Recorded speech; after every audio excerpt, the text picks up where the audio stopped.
we're still on the way to a soft landing, but the's a little bit of turbulence before we're hitting the tarmac. Is that what I'm hearing? It's been characterized as a bumpy ride, but hopefully soft landing in sight. That's Councilmember Dan Strauss and Jan Duras, the chief economist at Seattle's Department of Economic and Revenue Forecast, talking about an unsettled financial future ahead for the city. How is that going to influence Seattle's ongoing budget deliberation? Plus, what has changed in the mayor's newest plan for growth in the city? And why are two local transit agencies, King County Metro and Sound Transit, in so much trouble? We're going to be discussing these topics and more on Seattle News, Views, and Brews this week, your coffee break political podcast. I'm Brian Callanan. I'm a host on Seattle Channel. The views expressed here are mine.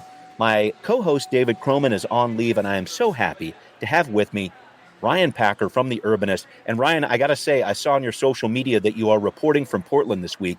Are you actually working or just taking beautiful shots of the city skylines? I wanted to check in on that. Doing a little bit of both this week, so... Good to see. Beautiful city. I'm glad you're down there, and I'm glad you're able to join me for this. Thank you very much for that, Ryan. Thanks also to City Grind Espresso. They are the background noise sponsor for the audio podcast. Love them on the first floor of City Hall. Thanks always to the show patrons out there. An update, we should hear next week about Councilmember Strauss's balancing package for the budget, and thus we should know more about my future with my job and many others for the Seattle Channel. So thank you for your continued support there. If you're listening, you want to be a patron, make sure you do it. We answer patron questions on the show. You get a cool decal like this one here. You access patrons first content before anybody else. So please support the show at Patreon, Seattle News, Views, and Brews. Also, grateful for Converge Media. The video version of the podcast is on Converge Wednesday nights at 7. All right, we're going to get rolling with right here, right now. Okay, Ryan, I'm going to talk economic forecast for the city of Seattle with you. There was this budget committee meeting for the council this week. I heard some mixed messages here. So the payroll expense tax, otherwise known as Jumpstart, well, revenue from that source is trending up. Same goes for the short-term rental tax and the real estate excise tax. But much larger economic indicators like sales tax, business and occupation tax, utility taxes, those are trending lower. End result, the council decided on going with a baseline revenue forecast. So not projecting major growth, but also not adapting a pessimistic revenue forecast either. And Ryan, I have talked to so many people about the council's work on the budget over the last month.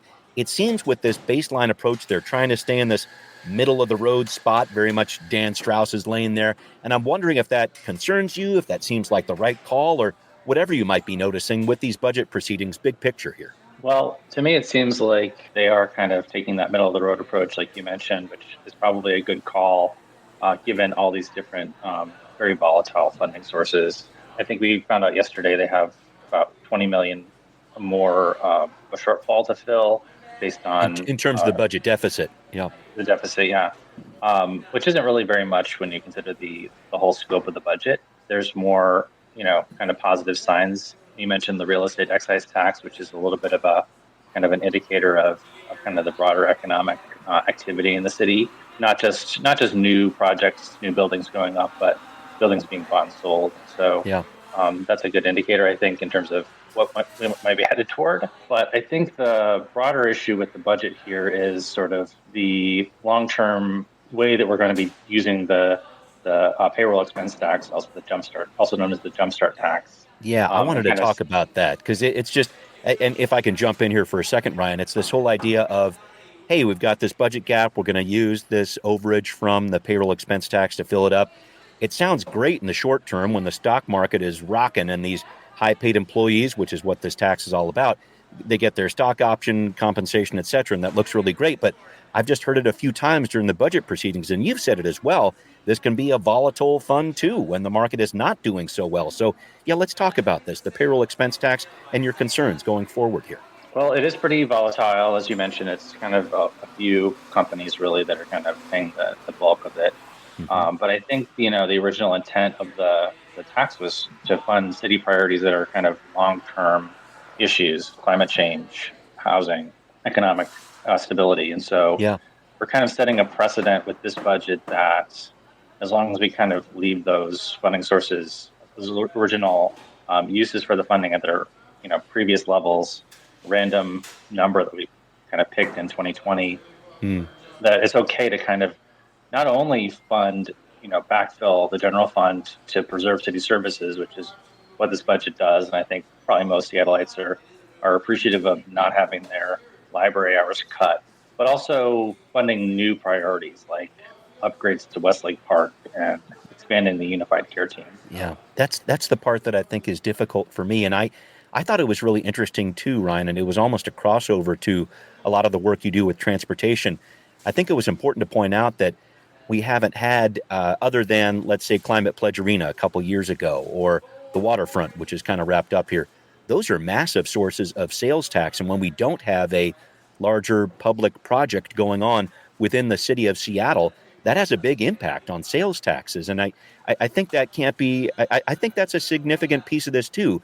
Maybe Dan Strauss, I know, was excited about it. Hey, when we finally get Sound Transit rolling within West Seattle or within Ballard here, we are going to see some more sales tax revenue come. But I think that's a piece of this too when it comes to sales tax, which is a big driver for our local economy. Yeah, I actually heard that yesterday too from Dan Strauss. Actually looked it up in terms of how Sound Transit pays for sales tax, and it's actually, most of that project is actually going to be exempt from city sales taxes. So, That's what I'm going to have to say to that. Yeah, I know that Dan Strauss was excited about it, but I appreciate you doing that research because I know that's going to be a piece of this going forward. But I want to look a little bit closer, if I could, Ryan, at some of the pieces you've been covering in the Urbanist when it comes to the budget. I thought it was really interesting. There's a cut in Mayor Harrell's budget proposal that hasn't generated as many headlines. It's this plan to cut 9 jobs from SDCI, the Seattle Department of Construction and Inspections, which enforces land use code and renter protections. Then you got another 20 jobs set to be cut in 2025. Well, those are going to be eliminated a year early here. So you wrote that these layoffs represent just 7% of the department, but this could be significant at a time when, clearly from the forecast, the city is trying to ramp up some kind of development activity. So if the council upholds these cuts, what impact do you think that's going to have, Ryan? I think that's an open question right now. So, apart from a lot of the other positions that are set to be cut elsewhere in the city in this budget, the SDCI cuts are kind of in their own category because they're largely funded by permit fees themselves. And so the city's been on a kind of a downward trajectory in terms of building activity for a couple of years now. I think there's kind of a wide acknowledgement that we may have kind of hit the bottom. And so it's an interesting time to kind of cut those people because the city is doing a lot of things to kind of try and get building activity back up. They just exempted buildings downtown from design review. They just are encouraging residential construction, residential conversion of commercial spaces.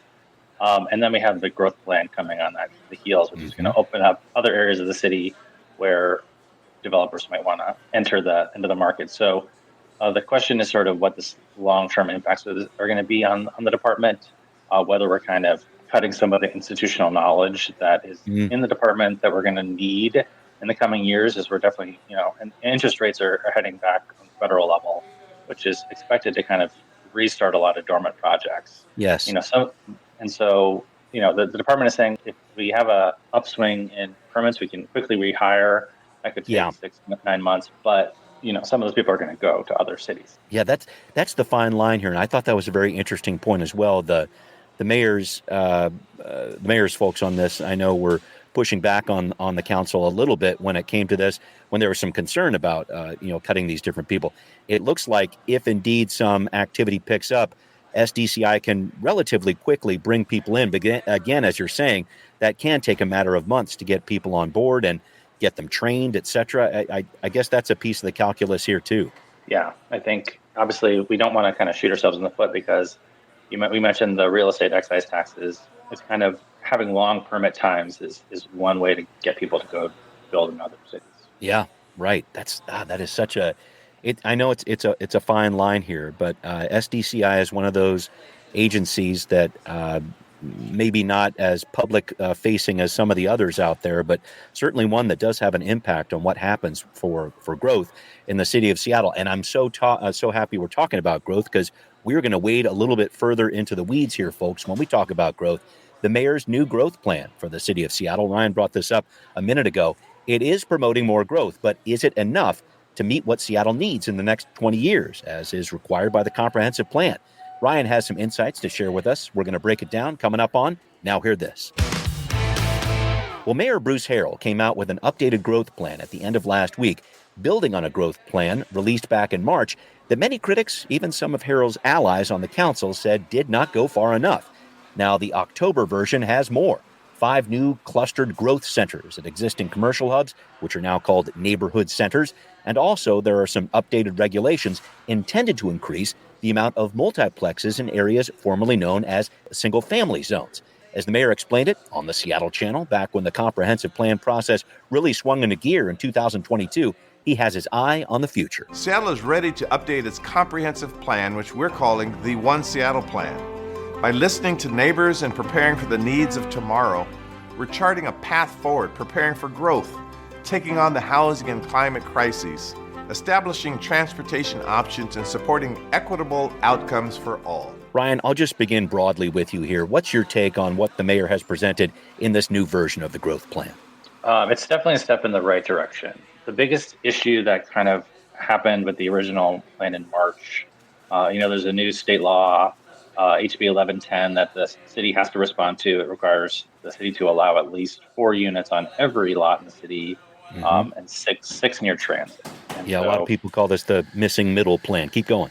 And so the city actually released its initial set of regulations that were pretty constrictive, so constrictive that they actually raised the eyebrows of some state lawmakers who had passed HB 1110, saying maybe this is actually going too far. They basically said that, you can build 4 units, but they have to be the same amount of square footage as a regular house. And so it's like kind of not really creating that incentive to actually build those units. And so this updated, and it actually kind of exempted big swaths of the city and said, actually, we're only going to allow 3 units forever, which was, I think, also probably in contradiction with state law. So in October last week, they got rid of that, and they're actually going to allow the 4plexes to be larger than a regular house. And that's a big deal for these former single-family neighborhoods, it sounds like. Sure.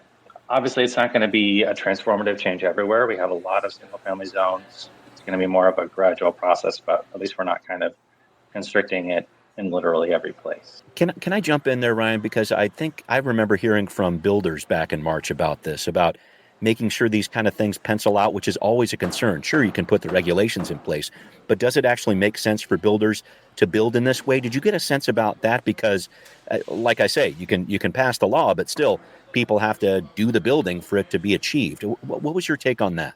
Sure. Obviously, we're still kind of waiting for the takes in terms of the actual details, which is kind of where these plans live or die. But obviously, the amount of flexibility that you give builders is kind of the way that these are made to pencil. And so if you have restrictive setback requirements, you have these floor space requirements, it doesn't give people very much to work with. And so the more units you're able to build or the more square footage you're able to have, you're able to kind of be more flexible in terms of, we're going to be able to sell this unit for this amount and not be able to make a pencil. Right.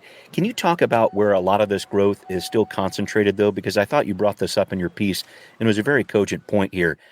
There's so much growth that is very much concentrated around commercial areas where we see a lot of density already. And I know you brought up a concern about this because still this might not be a situation where it's enticing people to grow in these lower density areas. It just seems like there's a lot of focus on areas like, I'll bring up 35th Avenue Southwest in West Seattle because it's right by where I live. It's one of those situations like, okay, let's build a ton here. And wait a minute, what about some of the surrounding areas? Can't some of that growth trickle out there?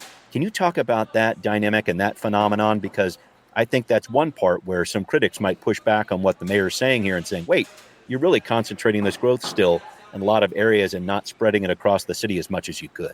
Yeah, so the missing middle stuff we just talked about with the fourplexes, the city's expecting the capacity for those changes to only be around less than 100,000 units out of a total of over 320,000 unit capacity. So the rest of that is going to be largely in neighborhoods that are already dense. The urban centers, which we're looking at upzoning even further beyond that 320 in the next couple of years, but also these new kind of clusters of growth they're calling neighborhood centers that are already areas that are pretty dense and walkable, but don't really allow multifamily housing right now. Places like Mott Lake, Tangletown. But then there's what you mentioned, which is sort of these transit corridors. 35th Avenue Southwest is a frequent transit corridor.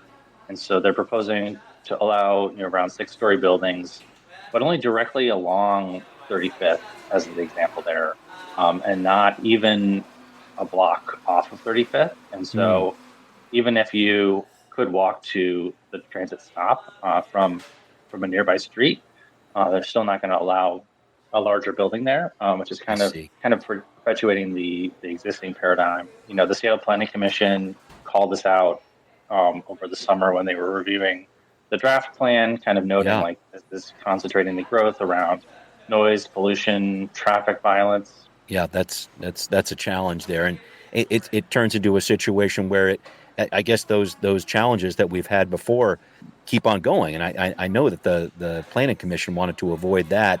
And I guess I wanted to make one more point on this, Ryan, which you talked about this capacity for 320,000, which sounds great. I mean, I know that sounds like a big number out there, but in terms of what will actually be achieved, does it look like we would actually hit the 320,000? And I know that's almost an impossible question to answer, but what's your take on that in terms of how many units would actually come out of this? I'm hearing that 320,000, but are we going to hit that number? What do you think? Nobody knows really. It's definitely not going to be anywhere near 320 for a long time.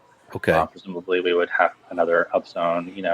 You can look at you can actually drill down to the parcel level and kind of look at some of these properties that have a big capacity on paper, kind of big box stores along Aurora that don't look like they're going to be developed anytime soon. So it's not really clear. The whole, the way that we kind of maximize that is just like you have to allow a lot of flexibility within a individual project. You kind of have to allow a lot of flexibility across the city. Yeah, that's the bottom line I'm hearing here too. But boy, I really appreciate your insight on that, Ryan, because I know this is a project that is continuing into the future. And maybe just a last touch on this when it comes to this growth plan as it relates to the comprehensive plan. I know that comprehensive plan was supposed to be wrapped up at the end of this year, but in reality, I think this is going to take a little more time because I know they're having some town halls, et cetera, that are running through December 20th here. They want some more public input on this. Is it more likely to say we'll have this new comp plan in its final formation at the start of 2025? What's your thought on that? It's looking like it's going to be even longer than that.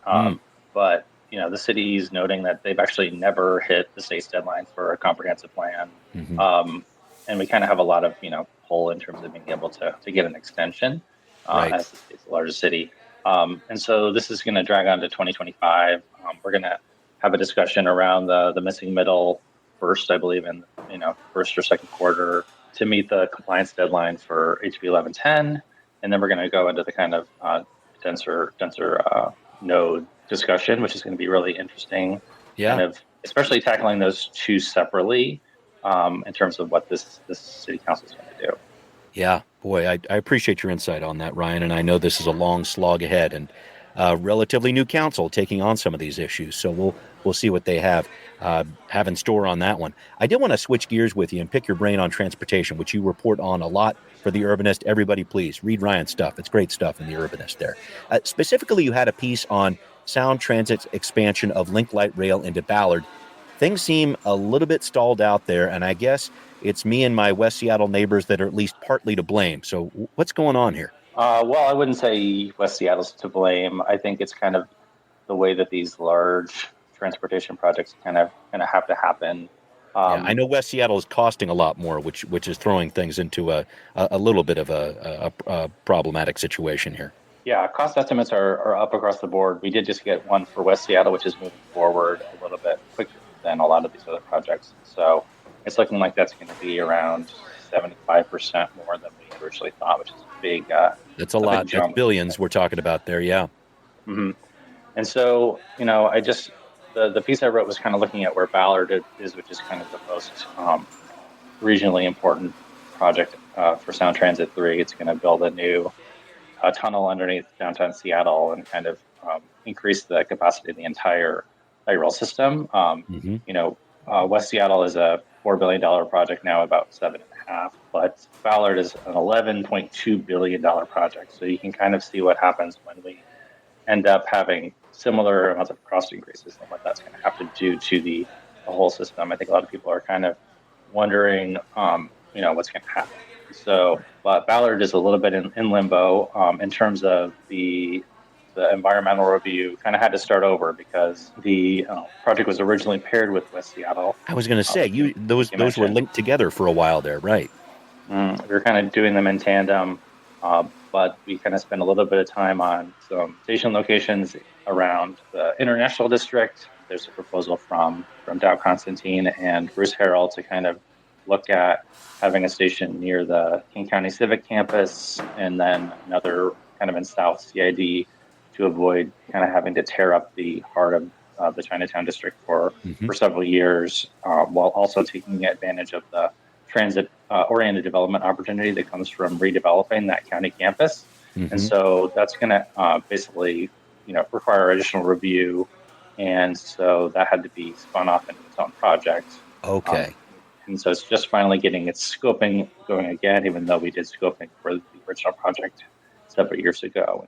But ultimately, we're just kind of waiting to see kind of what's going to happen next year when we get a bigger, presumably somewhat of a bigger cost estimate, hopefully not too big. Yeah, that is, I've been hearing about these larger costs, Ryan, and I'm always hesitant to ask this question, but I feel like I have to.